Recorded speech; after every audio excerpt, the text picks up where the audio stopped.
Kita ke berita terakhir Tribuners. Pasca kunjungan Gubernur Maluku, tumpukan sampah kembali menghiasi Watek hingga Langgor. Pasca kunjungan Gubernur Maluku, Hendrik Lewerisa ke Kabupaten Maluku Tenggara atau Malra dan Kota Tual yang berakhir pada Rabu 14 Mei 2025, tumpukan sampah kembali menghiasi Jalan Watek hingga Langgor. Pantauan tribunambon.com Kamis 15 Mei 2025 pukul 12.05 waktu Indonesia Timur, di kawasan Watek tumpukan sampah yang terdiri dari popok anak-anak, bekas botol minuman dan sampah rumah tangga meluber hingga ke tepi jalan.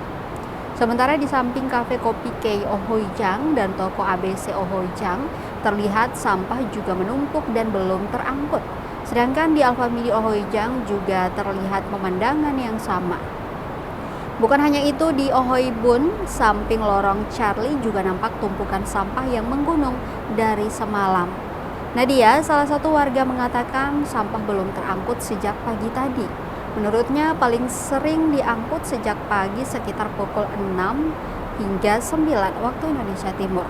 Dirinya juga menekankan kondisi bersih jangan hanya di waktu kunjungan gubernur saja, namun harus setiap saat konsisten.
Download Tribun X sekarang, menghadirkan lokal menjadi Indonesia.